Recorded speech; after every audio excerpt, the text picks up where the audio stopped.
Now to our first alert weather right now. We want to take you to San Jose, where spring was definitely in the air.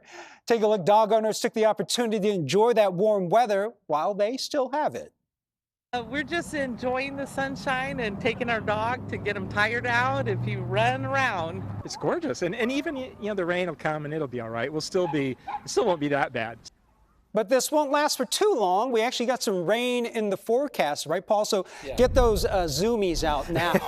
Yes, as the owner of an 8.5-month-old puppy, I can confirm. Lots of zoomies then. Walked him over 2 miles today just to tucker him out before the rainy pattern returns, which is what we expect as we finish February and head into March. But another 6 weeks or so to go in the peak of the rainy season, and then things will really dry out. Let's take a look at what we expect as we finish the month of February and head into early March. Well, another mild, might even call it warm day on Friday to finish off the month, but then more clouds, cooler temperatures on Saturday. Should be dry for most of the day Saturday. You'll see that on Futurecast in just a moment, but then the rain moves in Saturday evening. That's the first wave of rain. It's going to be showery and cool throughout the day on Sunday. This first wave of rain is not going to be anything that brings us a flooding threat of any kind whatsoever, just wet for the second half of the weekend. Right now, looking outside from Mark Hopkins Hotel, that high cloud cover should make for a pretty sunrise here in about 45 minutes. Sun goes down just after 6 o'clock, but while the sun is still up, it's still warm, a mix of 60s and 70s. Everybody between 68 in Concord and Livermore to 75 degrees right now in San Jose. The high temperature in San Jose was 77,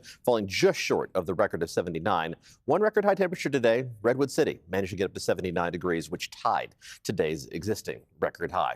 Let's take a look at the Futurecast for the rest of tonight. See if there's any fog we need to worry about as we head into early Friday morning. And the short version is, well, not a whole lot. You see a little bit of it trying to develop here and there, but it's not going to be a major factor as we start the day. Now, the lack of abundant low-lying cloud cover early in the day doesn't mean that we're going to be completely cloud-free. It's going to be a mix of clouds and sunshine, probably more clouds than sun right along the coast, and that's going to have an impact on temperatures to at least some extent. We'll start off in the 40s across most of the Bay Area. Some of the warmest spots around 50 degrees. In general, these temperatures running about 1 to 4 degrees above what's normal for the last morning of February, right at 50 degrees tomorrow morning in San Francisco and just below in Oakland. But temperatures even in the North Bay valleys only dipping down into the mid 40s to start the day. So that gives us a higher than normal jumping off point for temperatures to jump into the low to mid 70s for most of the North Bay, 76 degrees in Healdsburg, one of the warmer spots around the region, also 76 in Fairfield, upper 60s in San Francisco. So we've enjoyed low 70s the past couple of days.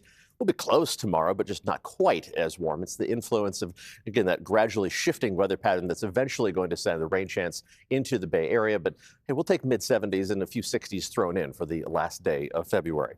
Let's talk more about that rain chance and exactly when it's going to approach with a look at Futurecast. And this is one of the forecast models we rely on to look a little bit farther in the future than some of the really higher resolution ones that we zero in on when we're within 48 hours of the rain arriving. And it's just over that time frame away. Little ripple in the atmosphere sending some showers into Southern California tomorrow and tomorrow night.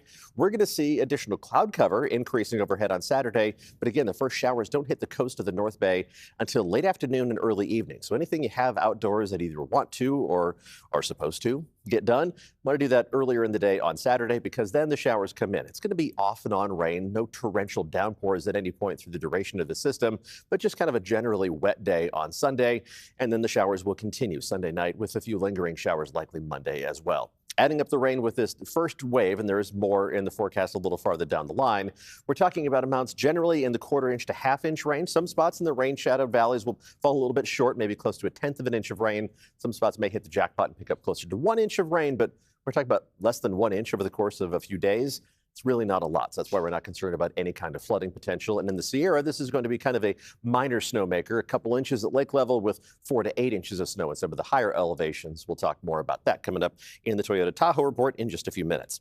Let's take a look first at the 7-day forecast, and we'll start inland, where it is going to be a striking drop in temperatures from 75 on an average basis tomorrow to below 60 degrees with those showers on Sunday. It's going to feel kind of raw for the second half of the weekend, and we kind of hover around 60 degrees for most of the rest of the 7-day forecast. That next wave of rain likely to head our way Wednesday and Thursday. Details on that one still really uncertain at this point. There's a lot that has to be sorted out with most of the various forecast models before we can be too confident in exactly when that one's going to move in or how it's going to behave.